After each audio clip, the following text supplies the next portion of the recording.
Hello dear student, welcome back. इस video में आपको पढ़ाने वाला हूं मैं सम्राट अशोक के इतिहास का पार्ट 2। पार्ट 1 में ऑलरेडी आपको पढ़ा चुका हूं और पार्ट 2 में मैं आपको पढ़ाऊंगा अभिलेख, प्रशासन और अन्य तथ्यों के बारे में। पार्ट 1 में मैंने आपको पढ़ाया था सम्राट अशोक के प्रारंभिक जीवन के बारे में, राज्य अभिषेक के बारे में, प्रमुख युद्धों के बारे में और धम्म नीति के बारे में पढ़ाया था। तो अगर आपने ये वीडियो नहीं देखा है तो लिंक है डिस्क्रिप्शन बॉक्स में, तो वहां से जाइए। पहले आप इस वीडियो को देखिए, इसके बाद आप पार्ट 2 को देखें, क्योंकि पार्ट 1 में मैंने बेसिक चर्चा की है जो कि बहुत महत्वपूर्ण है। तो सबसे पहले आप जाइए इस पार्ट 1 को देखिए, तभी आप पार्ट 2 देखें, क्योंकि तभी आपको समझ में आएगा, अन्यथा नहीं आएगा। क्योंकि इस वाले वीडियो में मैं अभिलेखों की चर्चा करने वाला हूं, प्रशासन की चर्चा करने वाला हूं, तो तभी तो आपको ये सारा समझ में आएगा। तो सबसे पहले आप जाइए पार्ट 1 को देखिए, इसके बाद पार्ट 2 को देखें।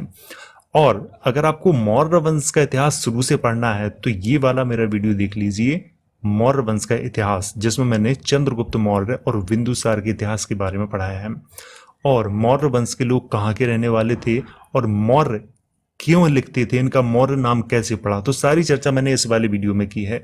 तो इन दोनों वीडियो का जो लिंक है आपको डिस्क्रिप्शन बॉक्स में मिल जाएगा, तो वहां से जाके इन दोनों वीडियो को देख सकते हैं आप। तो चलिए वीडियो की शुरुआत करते हैं और पढ़ते हैं सम्राट अशोक का इतिहास पार्ट 2। तो यह है सूचना, तो इसे आप जरूर पढ़ें। तो सबसे पहले इसको समझ लेते हैं। देखिए, सम्राट अशोक के जो अभिलेख हैं किस किस जगह पाए गए हैं, तो यहाँ पर पूरी डिटेल दी गई है। तो आप वीडियो को पॉज करके आप अच्छे से यहाँ पर पढ़ लेना, क्योंकि यहाँ पर साफ साफ लिखा हुआ है कहाँ कहाँ पाए गए हैं। तो इसीलिए वीडियो को पॉज करके आराम से इसको आप देख लेना, ताकि आपको अच्छे से समझ में आ जाए। हालांकि सभी अभिलेखों की मैं चर्चा यहाँ पर करूँगा, तो फिर आगे चल के वीडियो में बात करते हैं। और अगर आपको इस वीडियो की पीडीएफ चाहिए तो लिंक है डिस्क्रिप्शन बॉक्स में, तो वहां से जाके आप इसकी पीडीएफ को भी डाउनलोड कर सकते हो। सम्राट अशोक के अभिलेख, तो वीडियो की शुरुआत यहां से करेंगे। तो सबसे पहले समझेंगे कि अभिलेख होता क्या है। पत्थर या किसी कठोर धातु पर लिखे हुए लेखों को अभिलेख कहा जाता है और भारतीय इतिहासकारों ने सम्राट अशोक के अभिलेखों को शिलालेख, स्तंभलेख और गुहा लेखों में विभाजित किया है। चलिए यहाँ पर थोड़ी सी चर्चा कर लेते हैं कि अभिलेख किसे कहा जाता है। अभिलेख पत्थर या फिर किसी कठोर धातु पर लिखे हुए लेखों को कहा जाता है। इतिहासकारों ने क्या किया है कि सम्राट अशोक के जितने भी अभिलेख थे उन्हें शिलालेख, स्तंभलेख और गुहा लेखों में विभाजित कर दिया है। अब ये शिलालेख क्या होते हैं, देखिए, हालांकि इनकी चर्चा मैं आगे भी करूंगा, लेकिन बेसिक जानकारी मैं यहाँ पर आपको बता देता हूं। देखिए, शिलालेख वो होते हैं कि बड़ी सी शिला हो, यानी कि बड़ा सा कोई पत्थर हो या फिर छोटी पहाड़ी टाइप की भी हो सकती है, तो उस पे जो लेख लिखे होते हैं तो उनको शिलालेख कहा जाता है। और स्तंभ लेख वो होते हैं, एक पिलर टाइप का होता है, यानी कि खंबा सा होता है, उस पे लिखे हुए लेखों को स्तंभ लेख कहा जाता है। और गुहा लेख वो होते हैं जो गुफाओं के अंदर लिखे जाते हैं, तो उनको गुहा लेख कहा गया है। तो सम्राट अशोक के जो अभिलेख हैं वो शिलालेख, स्तंभलेख और गुहा लेख तीनों में विभाजित किए हैं अलग अलग इतिहासकारों ने। सम्राट अशोक के अभिलेख प्राकृत भाषा में लिखे गए हैं, जबकि इन अभिलेखों की लिपि व्राही, खरोष्टी, अरमाइक और यूनानी है। देखिए, मैं आपको यहाँ पर बता दूं कि काफ़ी जो स्टूडेंट हैं वो कंफ्यूज हो जाते हैं कि प्राकृत भाषा लिखा है कहीं कहीं और कहीं कहीं पाली भाषा लिखा हुआ है, तो ये क्या है, प्राकृत है या फिर पाली है। देखिए, जैसे कि आजकल हिंदी चल रही है हमारे यहाँ, तो हिंदी कोई भाषा नहीं है। हिंदी के अंतर्गत कई भाषाएं आती हैं, जैसे बुंदेलखंडी आती है, हरियाणवी आती है, राजस्थानी आती है, भोजपुरी आती है, ये कई और भाषाएं आती हैं। तो हिंदी एक समूह का नाम है, कोई भाषा का नाम नहीं है। ठीक इसी तरह से प्राकृत जो भाषा है वो एक समूह का नाम है और इसके अंतर्गत कई भाषाएं आती थी और उन्हीं में से एक थी पाली भाषा। तो पाली भाषा में ही सम्राट अशोक के अभिलेख लिखे गए थे और इनकी लिपि ब्राही, खरोष्टी, अरमाइक और यूनानी है। तो यहाँ पर आपको ये समझना होगा। तो जितना मैंने हाईलाइट किया हुआ है इसको आपको याद रखना है।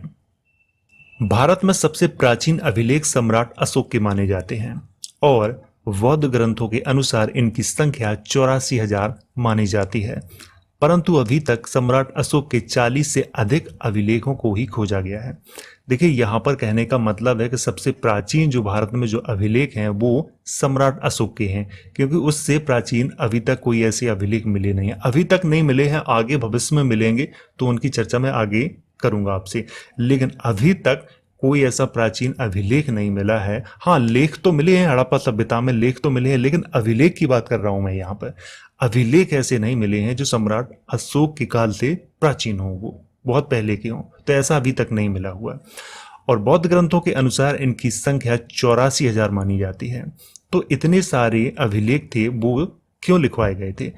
इसलिए लिखवाए गए थे कि सम्राट अशोक ने अपनी धम्म नीति को जन जन तक पहुंचाने के लिए इन 84,000 अभिलेखों और स्तूपों का निर्माण करवाया था।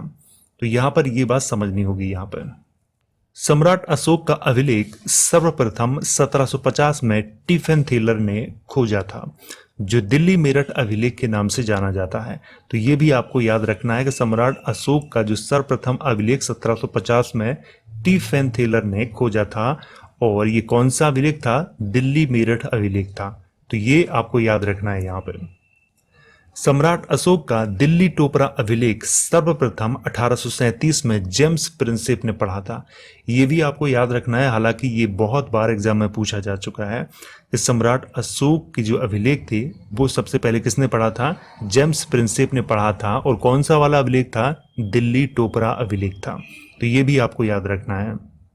तो अब यहां से बात करते हैं, क्योंकि सम्राट अशोक के जो अभिलेखों को 3 भागों में बांटा गया है, शिलालेख, स्तंभ लेख और गुहा लेख। तो सबसे पहले पढ़ते हैं शिलालेखों के बारे में। प्रथम शिलालेख, इसमें सम्राट अशोक ने जीव हत्या न करने का आदेश दिया है। किसमें? प्रथम शिलालेख में। द्वितीय शिलालेख, इसमें सम्राट अशोक ने मनुष्य और पशु दोनों की चिकित्सा करने की बात कही है। तृतीय शिलालेख, इसमें सम्राट अशोक ने अपने अधिकारियों को प्रत्येक 5वें वर्ष राज्य का दौरा करने का आदेश दिया है, और माता पिता, श्रमण और भ्रमण की आज्ञा पालन करने का आदेश दिया है। तो थोड़ी यहाँ पर चर्चा कर लेते हैं। देखिए, यहाँ पर माता पिता, श्रमण और भ्रमण की आज्ञा पालन करने का आदेश। देखिए, माता पिता की, श्रमण कौन होते हैं? श्रमण बौद्ध साधु, जिनको श्रमण कहा जाता था उस समय। भ्रमण बौद्ध दार्शनिक होते थे। ठीक है, भ्रमण। हालांकि इतिहासकारों ने इनको भ्रमण की जगह ब्राह्मण लिखा हुआ है, लेकिन सही शब्द भ्रमण ही है, क्योंकि ब्राह्मण यानी कि उसमें आधा रा आता है ना, और पाली भाषा जब आप पढ़ेंगे तो पाली भाषा में आधा रा नहीं आता है। तो यहाँ पर ओरिजिनल जो शब्द है वो है भ्रमण, ना कि ब्राह्मण। तो ये भ्रमण कौन होते थे? ये बौद्ध दार्शनिक होते थे। तो इनकी आज्ञा पालन करने और श्रमण और माता पिता की आज्ञा पालन करने का भी आदेश तृतीय शिलालेख में किसने दिया है? सम्राट अशोक ने। चौथा शिलालेख, इसमें भेरी घोष की जगह धम्म घोष की घोषणा की गई है। देखिए, ये भेरी घोष क्या होता है और धम्म घोष क्या होता है? ये घोषणाएं होती थी, जिससे कोई राजा घोषणा करता था तो उसे पहले भेरी घोष कहा जाता था, लेकिन बाद में जब सम्राट अशोक ने बौद्ध धर्म को स्वीकार कर लिया था तो इसके बाद धम्म घोष कहा जाने लगा था। किसको? उनकी घोषणाओं को, यानी कि जो धम्म की घोषणाएं हैं। तो इसीलिए भेरी घोष की जगह धम्म घोष की घोषणा किसमें है? चौथे शिलालेख में। पांचवा शिलालेख, इसमें सम्राट अशोक ने धम्म महामात्र नामक अधिकारी की नियुक्ति करने की बात कही है, और धम्म महामात्र का कार्य जनता को मानवता का ज्ञान देना होता था। तो यहाँ पर जनता को मानवता का ज्ञान देना किसका काम था? धम्म महामात्र नामक अधिकारी का काम था। छठवां शिलालेख, इसमें सम्राट अशोक ने कहा है कि मैं चाहे कहीं भी रहूं, मुझे जनता की हर समय खबर चाहिए। तो ये छठवें शिलालेख में कहा है। सातवां शिलालेख, इसमें सम्राट अशोक ने सभी संप्रदाय के सभी लोगों को सब जगह निवास करने की अनुमति प्रदान की है। आठवां शिलालेख, इसमें सम्राट अशोक ने राज्य अभिषेक के 10वें वर्ष धम्म यात्रा की शुरुआत बोध गया से की थी। देखिए, बोध गया, उस समय बोध गया को क्या कहा जाता था? उरुबेला। ठीक है, तो उरुबेला से शुरू की थी, क्योंकि हो सकता है आपको एग्जाम में उरुबेला लिखा हो, बोध गया ना लिखा हो, क्योंकि बोध गया तो आधुनिक नाम है और प्राचीन जो नाम था उसका वो था उरुबेला। तो यहाँ पे आपको याद रखना है कि ये 8वें शिलालेख में कहा गया है। 9वां शिलालेख, इसमें सम्राट अशोक ने आदेश दिया है कि सेवकों यानी कि जो काम करने वाले होते हैं उनके प्रति शिष्टाचार करने का आदेश दिया है 9वें शिलालेख में। 10वां शिलालेख, इसमें सम्राट अशोक ने धम्म के पालन करने की बात कही है। 11वां शिलालेख, इसमें धम्म की चर्चा की गई है। जैसे धम्म जैसा कोई दान नहीं, धम्म जैसी कोई प्रशंसा नहीं और धम्म जैसी कोई मित्रता नहीं। 12वां शिलालेख, इसमें सम्राट अशोक ने दूसरे धर्मों की आलोचना न करने का आदेश दिया है। अब बात करते हैं 13वें शिलालेख की। 13वां शिलालेख सबसे महत्वपूर्ण माना जाता है। सम्राट अशोक का यह शिलालेख सबसे लंबा है और इसमें कलिंग युद्ध का वर्णन है। तो ये आपको याद रखना है कि कलिंग युद्ध का वर्णन किसमें है, 13वें शिलालेख में है। और 13वें शिलालेख में ही कहा गया है कि प्रियदर्शी यानी कि सम्राट अशोक ने अपनी धम्म नीति से 600 योजन यानी कि 8640 किलोमीटर तक धम्म विजय प्राप्त की थी। और जिन राजाओं ने सम्राट अशोक के धम्म को स्वीकार किया था वह मिस्र के टॉलमी द्वितीय और मकदूनिया के एंटीगोनस गोनिटस और श्रीलंका के राजा थे, और दक्षिण भारत के चोल, चेर और पांड्य आदि राजाओं ने स्वीकार किया था सम्राट अशोक का धम्म। तो इसकी चर्चा कहाँ की गई है, 13वें शिलालेख में की गई है इसकी चर्चा। तो ये आपको याद रखना है यहाँ पे। 14वां शिलालेख, इसमें देश भर में खुदवाए गए अभिलेखों की चर्चा की गई है। तो ये आपको याद रखना है। अब बात करते हैं सम्राट अशोक के कुछ महत्वपूर्ण अभिलेख हैं, उन पे बात करते हैं। जैसे कि मास्की अभिलेख, यह अभिलेख आधुनिक कर्नाटक के रायचूर जिले में स्थित है और इसमें सम्राट अशोक ने स्वयं को बुद्ध शाक्य कहा है तथा इसी अभिलेख में सम्राट अशोक का नाम अशोक भी लिखा हुआ है। इस अभिलेख की खोज वीडेन के द्वारा 1915 में की गई थी। तो ये किस में कहा गया है, मास्की अभिलेख में कहा गया है। तो ये आपको यहाँ याद रखना है कि मास्की अभिलेख, और ये कहाँ है, कर्नाटक के रायचूर जिले में है ये। अब बात करते हैं दूसरे अभिलेख की, भाब्रू या बैराट अभिलेख। सम्राट अशोक का यह अभिलेख राजस्थान के जयपुर जिले में है और इसमें सम्राट अशोक का नाम प्रियदर्शी यानी कि प्यारा दिखने वाला लिखा हुआ है। इसी अभिलेख में बुद्ध धम्म तथा संघ का उल्लेख है और इस अभिलेख की खोज कैप्टन वर्ट ने 1840 में की थी। तो आपको ये भी याद रखना है। नंबर 3, नेतुर अभिलेख। सम्राट अशोक का यह अभिलेख कर्नाटक के मैसूर में है। इसमें सम्राट अशोक का नाम अशोक लिखा हुआ है। नंबर 4, गुर्जरा अभिलेख। सम्राट अशोक का यह अभिलेख मध्य प्रदेश के दतिया जिले में है और इस अभिलेख में भी सम्राट अशोक का नाम अशोक लिखा हुआ है। नंबर 5, एरगुड़ी अभिलेख। सम्राट अशोक का यह अभिलेख आंध्र प्रदेश के कर्नूल जिले में है और यह अन्य सभी अभिलेखों से अलग है क्योंकि इस अभिलेख में लिखावट शैली हड़प्पा सभ्यता की तरह है, बाएं से दाएं तथा दाएं से बाएं है। तो ये अलग है, तो इसको यहाँ पे याद रखना है। एरगुड़ी अभिलेख में क्या है कि जो लिखावट जो लिखी गई है वो हड़प्पा सभ्यता की तरह है, जैसे बाएं से दाएं और दाएं से बाएं। नंबर 6, सोहगौरा ताम्रलेख। सम्राट अशोक का यह ताम्रलेख उत्तर प्रदेश के गोरखपुर जिले में है और यह प्रथम ताम्रलेख है और इस ताम्रलेख में अकाल के समय अनाज बांटने का विवरण है। अब बात करते हैं स्तंभ लेखों पे। अभी मैं आपको शिलालेख पढ़ा रहा था, अब स्तंभ लेखों के बारे में चर्चा करूंगा। स्तंभ लेख होते क्या है वो देख लेते हैं। खंबा या पिलर पर लिखे हुए लेखों को स्तंभ लेख कहा जाता है। जैसे कोई खंबा टाइप का होता है मोटा लंबा सा, उस पे जो लेख लिखे होते हैं वो क्या कहलाते हैं, स्तंभ लेख। नंबर 1, दिल्ली मेरठ स्तंभ लेख। सम्राट अशोक के इस स्तंभ लेख की खोज 1750 में टीफेन थेलर ने की थी। यह स्तंभ लेख मूल रूप से उत्तर प्रदेश के मेरठ जिले में था, परंतु फिरोज शाह तुगलक के द्वारा इसे दिल्ली लाया गया था। तो यहाँ पर आपको याद रखना है कि दिल्ली मेरठ स्तंभ लेख सबसे पहले इसी की खोज की थी 1750 में टीफेन थेलर ने।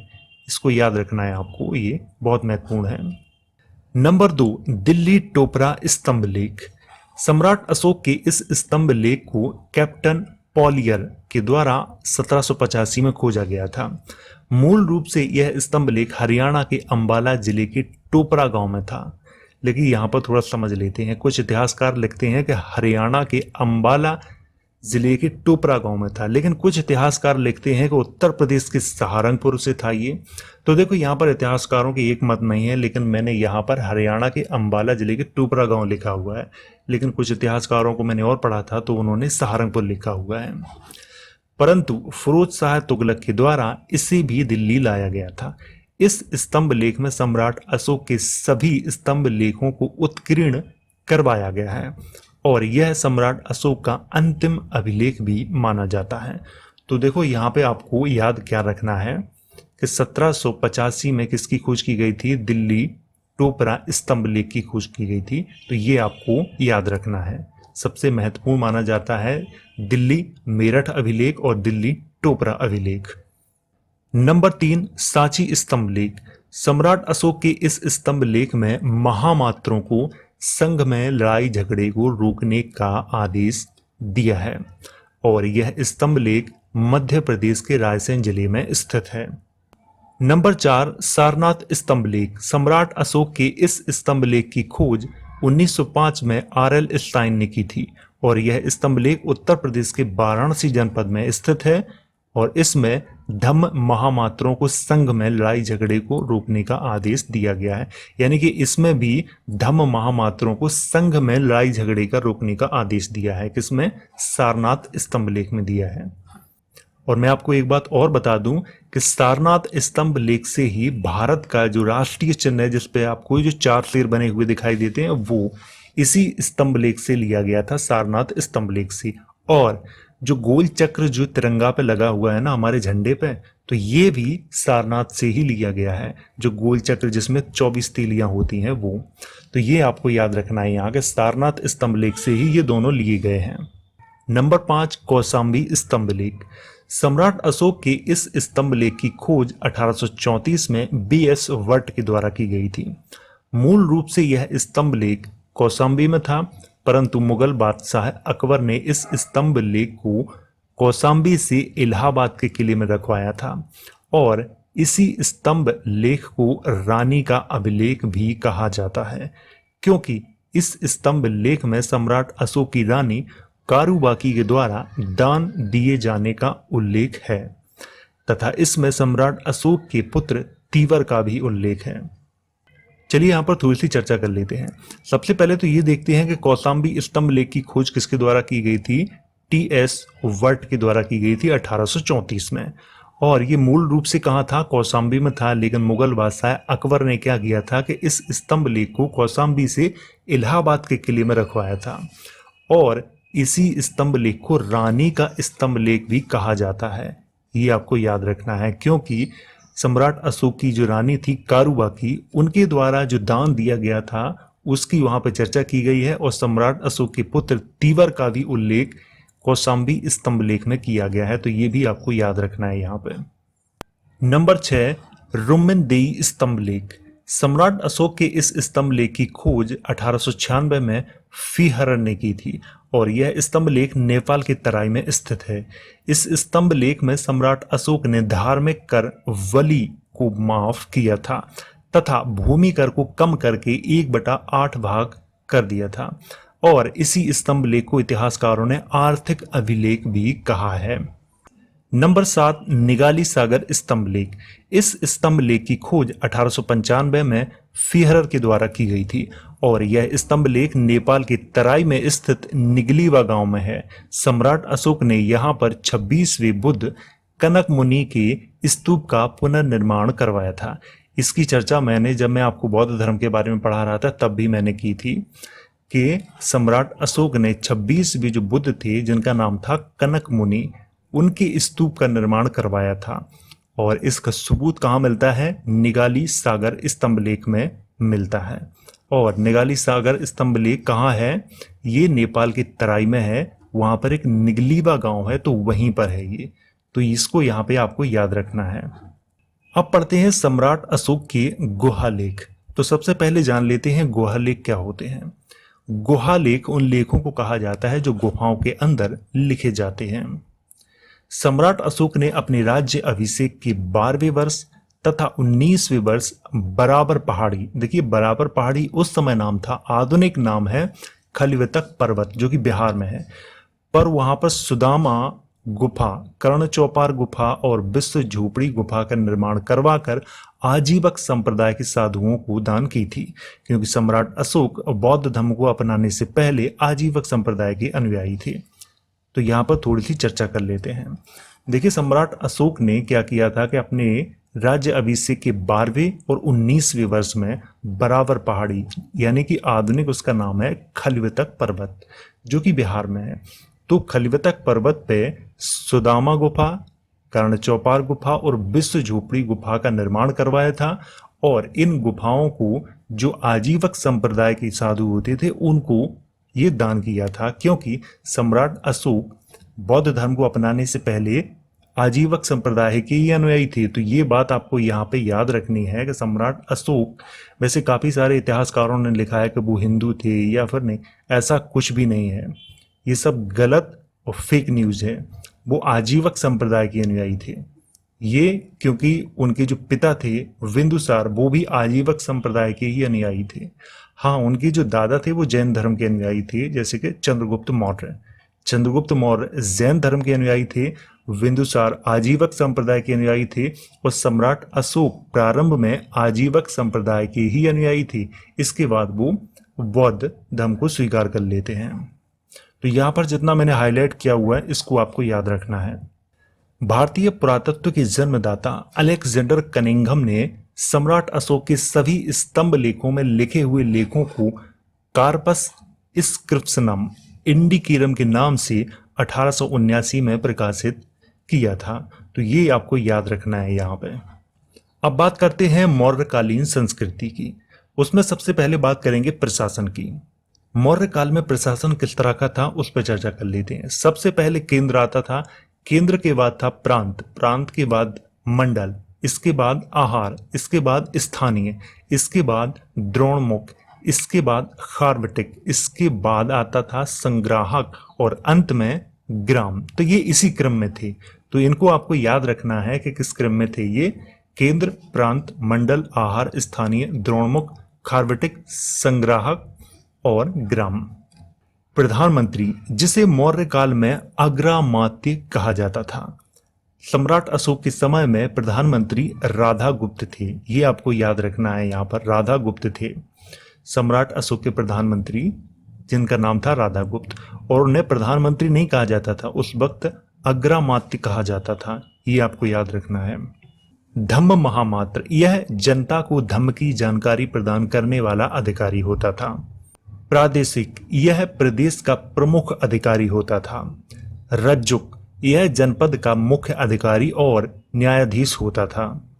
युक्त, यह रज्जुक के अधीन होता था। प्रतिवेदिक, यह राजा के द्वारा दिए गए आदेशों को जनता तक पहुंचाता था। व्रजभूमिक, यह पशुओं की देखभाल करने वाला अधिकारी होता था। इतिझाका महामात्र, यह एक महिला अधिकारी होती थी, जिसका कार्य महिलाओं के अधिकारों तथा उनसे जुड़ी सभी समस्याओं की देखभाल करना होता था। वैसे तो इतिहास में तरह तरह के राजा हुए, लेकिन किसी भी राजा के शासनकाल में महिलाओं से जुड़ी अधिकारों की बात या फिर महिलाओं की जो भी समस्याएं हैं उन पे चर्चा नहीं की गई है। जितने भी राजा हुए, चाहे आप मुगल काल के हों, चाहे उससे पहले के हों, चाहे जो भी फेमस राजा रहे हों, किसी भी राजा ने महिला अधिकारी को नियुक्त नहीं किया है या फिर महिलाओं से जुड़ी समस्याओं पर ध्यान नहीं दिया गया है। लेकिन इतिहास में सम्राट अशोक पहले ऐसे राजा थे जिन्होंने महिलाओं के अधिकारों के लिए एक महिला अधिकारी ही नियुक्त किया था, जो केवल और केवल महिलाओं से जुड़ी जो समस्याएं होती थी उन पे अपनी बात रखता था। और इस महिला अधिकारी का नाम होता था इतिझाका महामात्र। तो ये आपको याद रखना है, यहाँ पर ये बहुत ही अच्छा पॉइंट है। अंत महामात्र, ये सीमावर्ती प्रदेशों में धम्म के प्रचार को करने वाला अधिकारी होता था। सम्राट अशोक के शासनकाल में उनका संपूर्ण साम्राज्य 5 भागों उत्तरापथ, दक्षिणापथ, अवंती राष्ट्र, पूर्वी प्रदेश और कलिंग में विभाजित था। मौर्य साम्राज्य में प्रांतों को चक कहा जाता था। तो यहाँ पर आपको याद रखना है, प्रांतों को क्या कहा जाता था? चक कहा जाता था।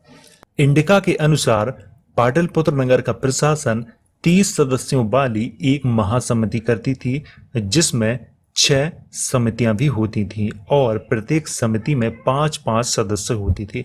इंडिका मेगास्थनीज का ग्रंथ है। इसके बारे में मैं आपको जब शुरुआत में पढ़ा रहा था मौर्य साम्राज्य के बारे में, तभी मैंने वहां पे चर्चा की थी। इसीलिए तो मैंने कहा था आपसे शुरुआत में कि जो मेरा पहला वीडियो है मौर्य साम्राज्य का वो देख लीजिए, उसमें मैंने चर्चा की हुई है।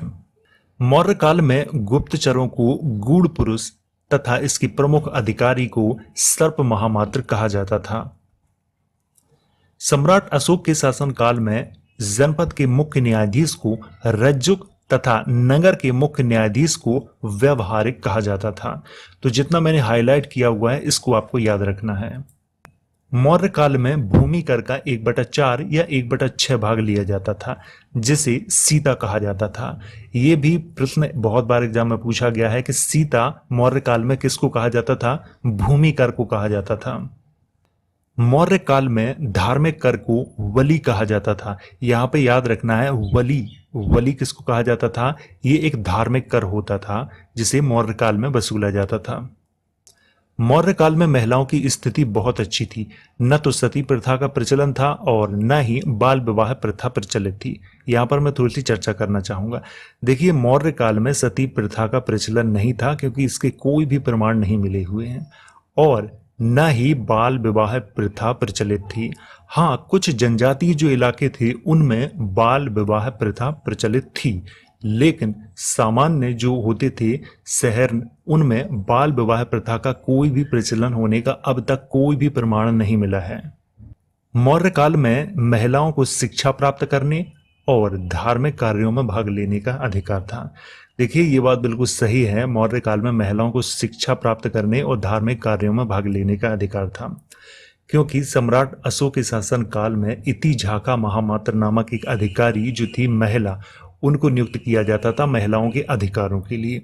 और बौद्ध धर्म में तो वैसे भी महिलाओं को संघ में शामिल किया जाता था और उन्हें धार्मिक कार्यों में भाग लेने का भी पूरा पूरा अधिकार था। तो यहाँ पर मौर्य काल में महिलाओं को शिक्षा प्राप्त करने और धार्मिक कार्यों में भाग लेने का भी अधिकार था।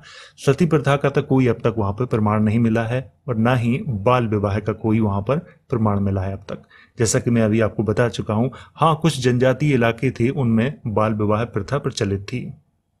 मौर्य काल में सूत कातने और बुनने का कार्य किया जाता था। तो ये भी आपको याद रखना है, यहाँ पर मौर्य काल में सूत कातने और बुनने का कार्य किया जाता था। मौर्य काल में पुंड्रनगर, जिसे आधुनिक हम बंगाल कहते हैं, मलमल के लिए विश्वविख्यात था। तो ये भी आपको याद रखना है। मौर्य काल की मुद्राओं पर सूर्य, चंद्र, पीपल, मयूर, बैल और सर्प आदि के चित्र बने हुए हैं, जिसे आहत सिक्के भी कहा जाता है। तो यहाँ पर आपको याद रखना है कि जो मौर्य राजाओं के जो सिक्के होते थे उन पर सूर्य का चित्र, चंद्र का चित्र, पीपल का, मयूर का, बैल का और सर्प का चित्र बना हुआ है, और इन्हें ही आहत सिक्के कहा जाता है। तो जितना मैंने हाईलाइट किया हुआ है इसको आपको याद रखना है। मौर्य काल की राजकीय कला के अंतर्गत नगर निर्माण, स्तूप, चैत्य, स्तंभ आदि आते हैं। तो यहां पर आपको याद रखना है नगर निर्माण, स्तूप, चैत्य, स्तंभ। देखो यहां पर स्तूप क्या होते हैं? स्तूप बेसिकली जब कोई महान व्यक्ति की मृत्यु होती थी तो उसको जलाया नहीं जाता था, उसको दफनाया जाता था, तो उसी के ऊपर एक स्तूप का निर्माण करवाया जाता था। वो चैत्य वो होते हैं, चैत्य प्रार्थना स्थल होते हैं। जैसे हमारे आज मंदिर होते हैं, मंदिरों में तो पूजा होती है लेकिन चैत्यों में पूजा नहीं होती थी, वहां पर प्रार्थना होती थी, तो उनको चैत्य कहा जाता था। स्तंभ वो होते हैं एक पिलर टाइप के, जैसा कि मैंने आपको बताया खंबा टाइप का होता था, उस पर कुछ लेख लिखे हुए थे, उन्हें स्तंभ कहा जाता था। तो ये मौर्यों की राजकीय कला के अंतर्गत आते हैं। भारतीय ध्वज यानी कि तिरंगा पर जो 24 तीलियों वाला चक्र बना है वह अशोक चक्र है, यह भी आपको याद रखना है। भारत का राष्ट्रीय चिन्ह सारनाथ के अशोक स्तंभ से लिया गया है, जैसा कि इसकी चर्चा मैं अभी आपसे कर चुका हूं कि जो भारत का राष्ट्रीय चिन्ह है जिस पर शेर बने हुए हैं और नीचे एक चक्र बना हुआ है, तो ये जो चिन्ह है वो सारनाथ के अशोक स्तंभ से लिया गया है। मौर्य काल में शिक्षा के प्रमुख केंद्र वाराणसी, तक्षशिला और उज्जैन थे। ये भी आपको याद रखना है, यहाँ पर जो प्रमुख शिक्षा के केंद्र वाराणसी, तक्षशिला और उज्जैन थे। अब बात करते हैं सम्राट अशोक के उत्तराधिकारियों की। नंबर 1 कुणाल, यानी कि सम्राट अशोक के बाद कुणाल, इनका जो शासनकाल था 232 से 228 ईसा पूर्व के मध्य में था। इसके बाद आते हैं दशरथ, 228 से 224 ईसा पूर्व के मध्य में इनका शासनकाल था। फिर आते हैं संप्रति, इनका जो शासनकाल था 224 से 215 ईसा पूर्व के मध्य में था। फिर आते हैं सालिशुक, इनका जो शासनकाल था 215 से 202 ईसा पूर्व के मध्य में था। फिर आते हैं देववर्मन, 202 से 195 ईसा पूर्व के मध्य में इनका शासनकाल था। फिर आते हैं सतधनवन, इनका जो शासनकाल था 195 से 187 ईसा पूर्व के मध्य में था। और फिर अंत में आते हैं वृहद्रथ, 187 से 185 ईसा पूर्व के मध्य में इनका शासनकाल था। तो ये तो थे सम्राट अशोक के उत्तराधिकारी और उनका शासनकाल। ये भारतीय इतिहासकारों के अनुसार हैं।